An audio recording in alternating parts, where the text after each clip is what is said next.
start with the broadcast section, turn the cameras off, and then move to the embargoed written. So to kick things off, Chris, Sky Sports. Graham, welcome back. Thank you. Days left to the first game. How excited are you to be back? Very excited. Yeah. It's been a positive pre-season for us, and yeah, as much as you can talk about positive pre-seasons, you can't beat the first day, the first game. We're super excited. Great game for us in what I'm sure is going to be a fantastic atmosphere. So big tests, but we're ready and we're looking forward to it. In terms of the game itself, how's the squad looking? Is everyone available? Well, we've still got Chris Somerville in the last stages of his rehab, so he won't be available, but he's getting really close, so that's good for us. George Earthy still had an injury that he sustained early in pre-season. Apart from that, we're pretty much close to full availability. Madsen Hansen, you've been given the number one shirt. Can we expect to see him in between the sticks Saturday? Well, I'm not going to name a team now, obviously, but yeah, we're delighted with the signing. I think he provides some real competition in that position. We obviously lost Lucas.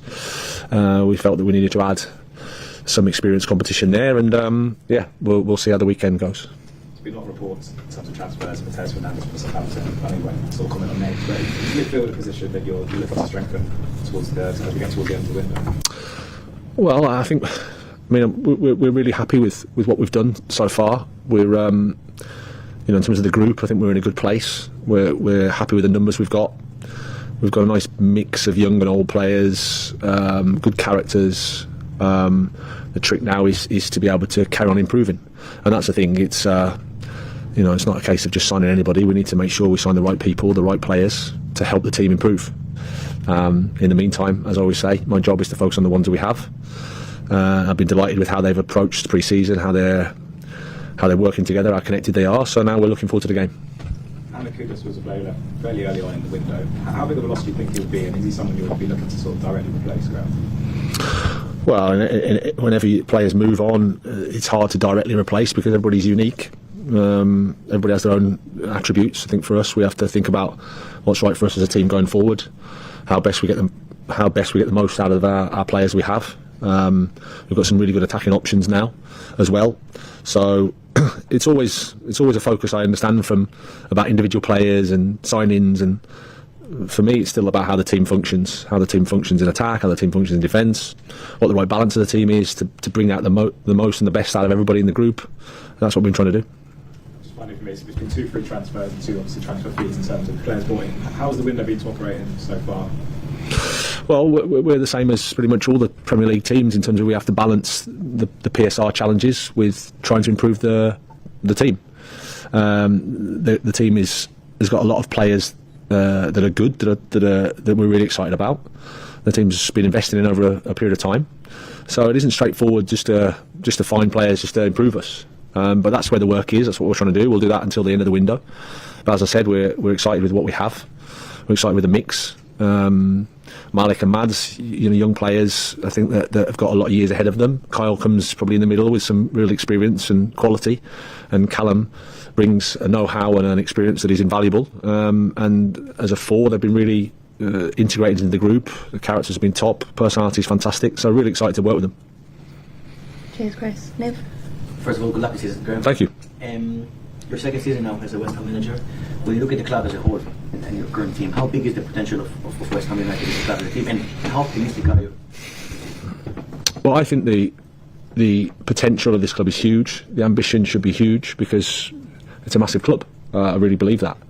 Fan base, expectation, history, tradition, has everything that a demanding big club has. As I've said many a time, our challenge now is, our work is to use the resources we have as well as we can, to be aligned, to be together, to be able to put a team on the pitch that our supporters recognise, that our supporters are proud of and can get excited about. And that's the challenge, and that's the exciting bit of what the start of the season brings. It feels like the competition for European positions is becoming tougher and tougher in the Premier League environment. Is that something you feel is achievable for West Ham? Is that a goal for you to try to challenge for Europe? As I said, the ceiling can be as high as anything in terms of the potential of the club. What we have to do is keep trying to improve, go day to day, game to game, not think too much about what could potentially happen in May or wherever. It's about the next game, the next training session, do as best we can, carry on with that work, carry on with the connection of the team, carry on with the understanding of the team, and really, if you can get that bit with the players, get that bit with the supporters, everybody's aligned, everybody's together, anything can happen. Callum Wilson, very experienced striker. What made you decide that he's the right fit for West Ham, and how do you think he's going to make this team better? Well, he brings an experience, a know-how and a quality that I think is not easy to find. Proven Premier League striker with a fantastic mentality and character. Has come from a good environment that can help our young players, that can help the competition in the group. We have to help him to enjoy his football, to be available, to be on the pitch and fighting for his position, which we can do and we're confident about. And then we have a top player. We feel that he's got the attributes to help the team in terms of scoring goals, but also helping the team function in a good way.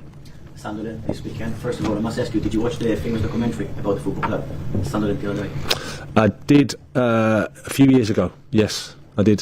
What did you make of it? Yeah, it just goes to show. I think it was a time when we went to Swansea, and I know from first hand how difficult it is when a team's relegated from the Premier League. The challenges that clubs face, and if things don't go well and expectation and reality don't quite match, it can be tough. And that's the case for us all. It's really the biggest challenge, arguably, is that perspective and expectation versus reality. Obviously, it makes for great telly, but it's not brilliant for them. But now, obviously, they're back in the Premier League, and I'm sure they'll bring that excitement and that positivity to the game. They had a busy summer in terms of transfers. Granit Xhaka is back to the Premier League. What did you make of his time at Leverkusen? Perhaps you're going to see a different version. Perhaps he evolved throughout his time in Germany. Well, he's a top player, that's for sure. Great experience, great quality, great leadership. So I'm sure he's going to bring all his experiences, and they'll be mostly positive. All of his experiences to help Sunderland. We respect that. We understand that. For us, it's about what we can do and how we can play, and we need to make sure that we match the intensity and the positivity of, I'm sure, that environment, which it will be up there, and we need to make sure that we're ready for that. Cheers, Ned. Nice. Talk sport. Hi Graham, how are you? Very well. Good. Yourself? That's fine. In terms of this season, this is what we judge you on, because last season was a little bit of a free hit coming in at Christmas, and this is now your team. In my experience, there are no free hits in this business. That's for sure. Every game, and rightly so. You're under scrutiny. You're under pressure. You have to be assessed. You have to be judged, and that's absolutely fine. It doesn't really matter to me whether you judge me or not. To be honest, it's about doing the right thing for the club, right thing for the team, working as hard as I can to make the best decisions to keep the football club moving forward. I'm excited about the challenge ahead. I'm excited about the season. Learned a lot since I've been here, and understand the club more, understand how exciting this opportunity is, and then we're just looking forward to the season. Has it been hard, or rather is this a new kind of look at West Ham? Because it's maybe hard saying goodbye to three players that have been here for 10 years, or about 10 years, Fabianski, Cresswell, and then obviously the last couple of weeks Mikel Antonio. Yeah, exactly. I mean, we've had to say, which happens in professional sport. You have to make these difficult decisions sometimes, and whilst you, of course, respect and are grateful for the service that these guys have given, the club has to move on. That's part of life. That's part of professional sport. And we have to bring new energy into the team, which I think we've done. It allows the people that are here as well to maybe grow into different roles, which I think has also happened. So as I said, really happy with the pre-season in terms of how the group has been connected, the environment that we've tried to create has been really positive. So it gives us a foundation. Nothing's guaranteed, because we're playing in an amazing competition, and we're going to go to an environment that's incredibly tough. But we're in a good place, and we need to be grateful and understand how good an opportunity is for us.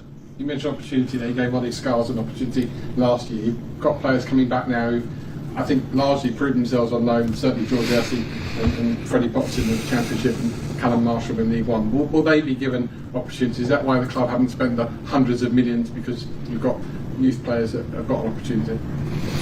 Well, I think what you have to understand at West Ham and every Premier League club is, we're not development clubs. That's not the point of us. We're there to win. We're here to be competitive. We choose the team that is the best to help us win. the academy is an incredibly important part of our club, and we want to try and structure our squad so that the opportunities can come up if the players are ready to take them. But at the same time, we're also managing, like a lot of the clubs, PSR challenges. So, yeah, whilst it's hundreds and 200s and 300 millions is easy to speak about, the reality of it is it's not that.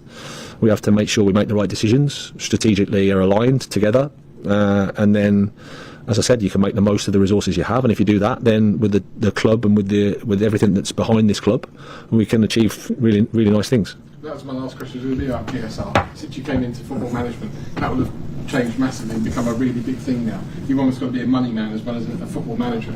You mentioned earlier that there is no ceiling to what West Ham can achieve. Isn't that ceiling though a self-imposed one by how much they're allowed to spend? Well, if you think that everything's determined by that, finances, then maybe, but I don't think that. I think the point of the alignment bit, the point about being together is you can overachieve, you can do more than what your budget suggests you can do. But to start with, you have to be aligned, you have to be behind an idea, you have to be together, you have to be ready to work hard every day, think about steady improvements. And then my experience has taught me that you can overachieve and you can do special things, but at the same time you have to stay humble and keep repeating, work hard every day, be aligned, be together, focus on the next match. Good luck for the season. Thank you.